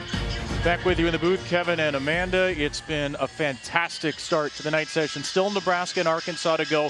The number 1 team in the country, the most decorated program in the country, have gone head-to-head. Yeah, I like the punches back and forth from both of these teams. You can tell both teams settling in. I said this to go into this game. I don't know how this one's going to end because I think that both teams have such great approaches at the plate with UCLA and Jocelyn Brisky, the way that she's throwing. I think it's going to come down to a defensive mistake here or maybe a pitching mistake out over the heart of the plate that the other team takes advantage of late. Who will be the star at sunset? Maybe Salem Hawkins, who's grounded out and been hit by a pitch. Fouls away the first pitch from Taylor Tinsley. Tinsley now has thrown 84 2/3 of the last 89 UCLA innings. Except for 2 2/3 in the regional opener, every pitch of the postseason. As Hawkins hits a pop-up down the line in right. Phillips is out from second to make the catch in foul territory.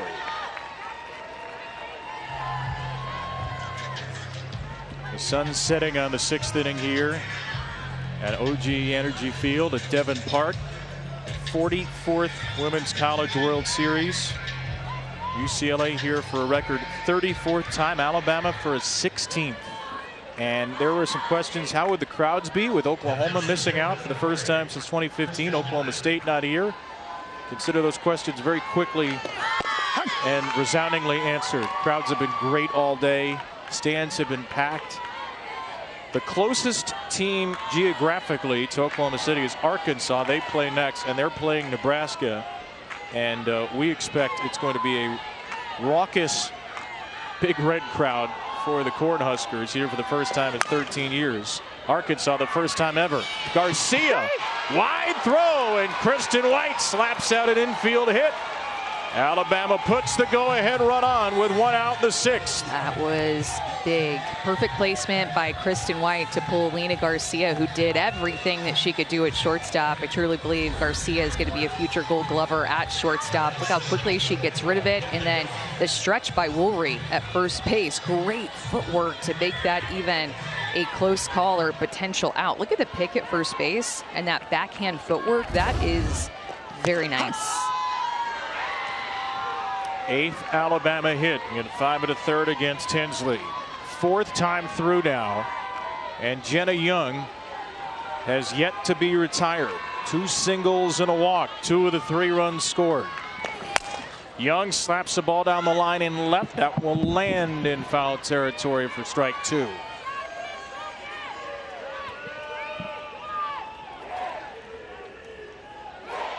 First-year Alabama player. They took 2 new transfers in this year. They're the top 2 hitters. Young from Iowa, Wells from Houston. Coaching staff changes for both of them. Entered the portal, found their way to Tuscaloosa. The top 2 hitters on the nation's top seed. Young to left field again, trying to drop it in front of Slimp, and she will. Slimp comes up short on a diving try.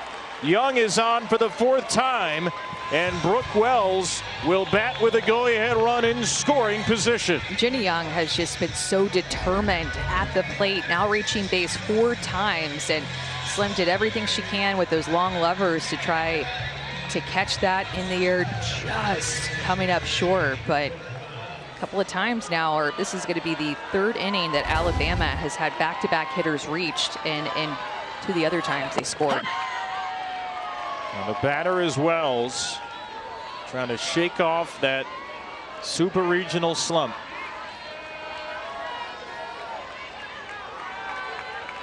Two on, 1 out. Couple of All-Americans. Tinsley from a year ago, Wells a 2nd teamer this year. Take your time here.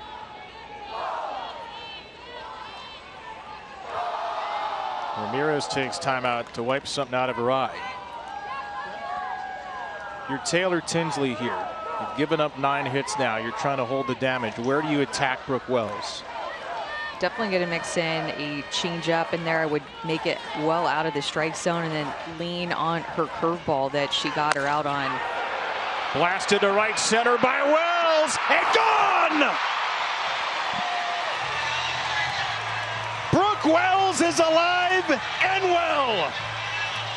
Number 24 for the first-year Crimson Tide slugger is a go-ahead 3-run shot at the World Series.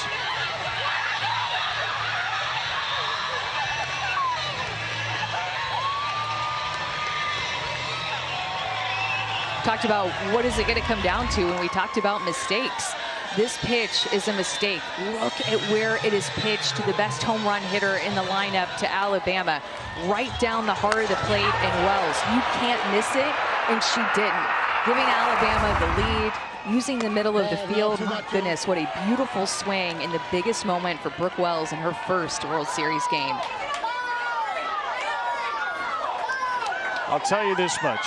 If this whole coaching thing doesn't work out for Patrick Murphy, he's got a heck of a career on his hands as a greeting card deliverer. 0 for 8, 5 strikeouts in the supers. You heard Alyssa talk about it earlier. Gave her a card during the week about how you respond from failure. And respond she has. Strike 2, Papillo 1-2. Alabama's first lead since a 1-0 lead. It took into the second. Wells with her 10th go-ahead home run of this debutante Crimson Tide season. Ball. This is what this stage is all about. New stars shining. Players who've fought through adversity, gone through struggles, even if just for a weekend, and make a name for themselves. They're the greatest show on dirt. A pop-up for Papillo. We go back to the Wells home run. Remember, she has that no stride approach, so heel up, heel down, and again, where you look at the location of that pitch, Brooke Wells is probably like thank you, right over the heart of the plate, getting to celebrate with her teammates. This is what the World Series is all about.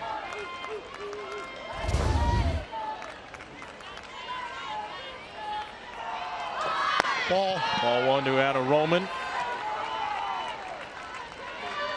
Rick told us yesterday, with 2 parents who played, you grow up knowing you're going to play softball. Earliest memory was her mom, Jamie, coaching her. Her dad, Dan Wells, was a minor league baseball player. And there's some kismet in that family story. Jamie played at South Florida. Her career ended when her South Florida team beat Alabama, but lost to Michigan in the Tuscaloosa Regional in 2001. And now her daughter is trying to bring a title home to Tuscaloosa. Coach Murphy told us in the fall they didn't see this power from Brooke Wells. He was surprised she hit 21 home runs earlier in the season. Well, this is number 24 in Oklahoma City. The go-ahead 3-run home run, and Alabama is 3 outs away. When my hat's hung up and my boots ain't on.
Alabama got the first run in the first inning, but Riley Slimp and Megan Grant went back-to-back in the third for the best offense in the country. UCLA jumped on top.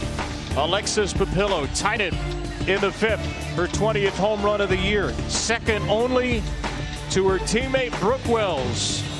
Number 24, too shy of the Bama record. A 3-run shot for the Houston transfer. And the home run ball, as is customary, heads to the family, the Wells family. Some pretty darn good players in that family. Mom and dad both played softball and baseball respectively. And daughter Brooke has the Crimson Tide 3 outs away from the winner's bracket Saturday night. First pitch, top of the seventh, a pop-up from Sujin Berry to second. Grabbed there by Jenna Young. So Jocelyn Brisky, who cruised through a perfect 2 innings, then gave up 3 runs in the third, has allowed just 2 singles since. And look who's coming back into the game. Kanaya Bragg, who left after seemingly re-injuring the right leg in the third on a single, will re-enter here for Kelly Inouye Perez. Lisa Fernandez had pulled Kanaya Bragg aside in between one of the innings. I think it was right before the Kelly Inouye Perez interview, and you could see that Lisa Fernandez was saying something to Bragg, just a really intimate conversation, a personal one, and I bet it was stay ready for your moment.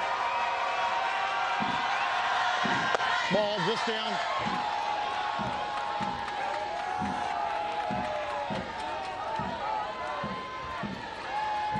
Moment is here for Bragg, who had a game-tying home run at the World Series last year off Nyjah Kennedy, just trying to be a base runner here. Did that hit her? Yes, it did. So Bragg is a base runner, hit by a pitch, and that brings the tying run to the on-deck circle. And that is only the 4th hit batter that Jocelyn Brisky has had this season. This just does not happen a lot. Her command has been so good. Timeout for Kelly Inouye Perez here. UCLA is going to bring in a pinch runner for Bragg. She will exit the game for a second time. Jayla Ann Mercado is the pinch runner here in the 7th.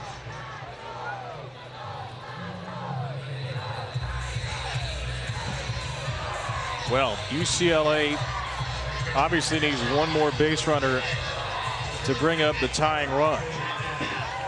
They also need one more base runner to give Megan Grant a shot in the inning. Grant is still 2 batters away after this 9th spot, and Jolena Lamar. Well, you could tell that Jolena Lamar, I think, thought there was going to be a pinch hitter for her, so she wasn't ready for this at bat. Looked like she came out of the dugout, grabbed her helmet, grabbed her bat, so she's trying to slow herself down now, but you could tell she was rushed to get out here for this at bat. And she takes a strike.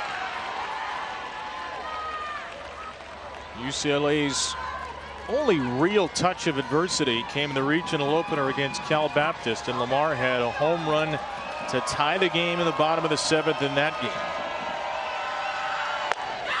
Chases badly here, and she's in an 0-2 hole. That's what she did in her last at bat too. If you're Brisky, especially in an 0-2 count now, you do not want to come anywhere close with the way that Lamar has chased in her last 2 at bats. And Jolena will take a shoe tying timeout. This is one of her own timeouts as Marissa Young, the head coach at Duke, who is also her mom, watches from the concourse here in that UCLA uniform, cheering on her daughter. Right next to an Arkansas fan, the team that eliminated Duke, but mom is here. And daughter is down. Lamar strikes out for a second time. The 9th strikeout for Brisky, who needs just one more out.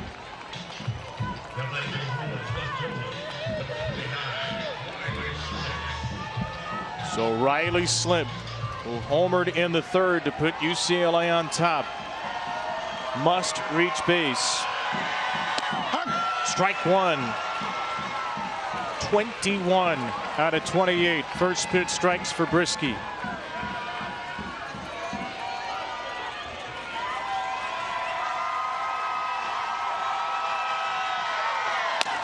Slip on the ground to third. Taylor to first.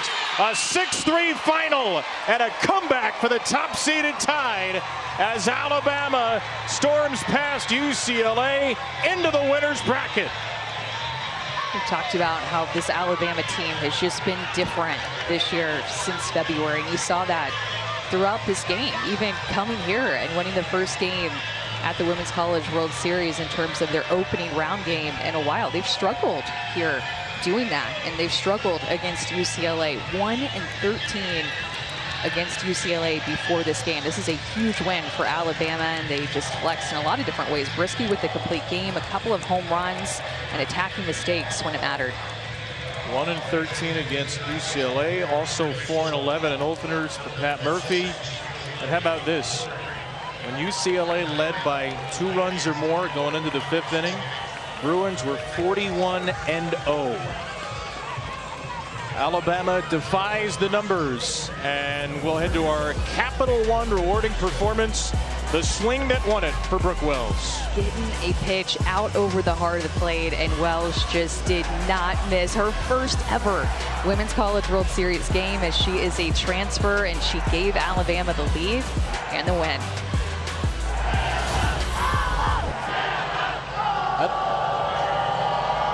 Guys, Brooke had to run over and get punched for the interview. She specifically had the Brooke, you hit the go-ahead 3-run home run to put your team in front after a tough weekend last weekend. How did you approach that at bat? I think I was just staying relaxed, trusting what I do. Ambry told me right before, we've had great at bats, and we just have to, just continue to build on that. And so I was just trying to stay relaxed.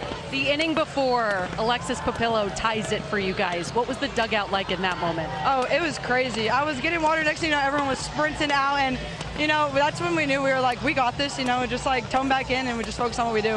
For them to take the lead early in this game and this team to punch back, how would you describe the mentality of this group? Yeah, we knew they were going to punch back, and so it was more just being gritty, like Murph says, and just punching them right back. Literally punching them right back. What'd you make of Jocelyn Brisky's performance today? She did great. They punched her in the mouth, but she punched her right back, and she never feared or settled down, so she did great. You and Punch and the rest of your team have the day off. Congratulations, Brooke. Thank you. Roll Tide. Well, we've also set a little bit more history. We just set a Guinness World Record for most times the word punch has been used in an interview not related to boxing. Punch the Monkey, the rally monkey. And Alabama will play 7 Eastern, 6 local on ESPN Saturday night. Tech, Tennessee, and Bama are the day 1 winners, in Arkansas and Nebraska coming up. For UCLA, it's rest up and recover for 9:30 Eastern, 8:30 Central, 6:30 Pacific game tomorrow. Well, what a great start to the night session, and we have Jordy Fromm in Nebraska against the first-timers Arkansas in store. Before that, plenty to cover. Courtney Lyle, Madison Shipman, and Danielle Laurie in the NCAA Softball Championship updates.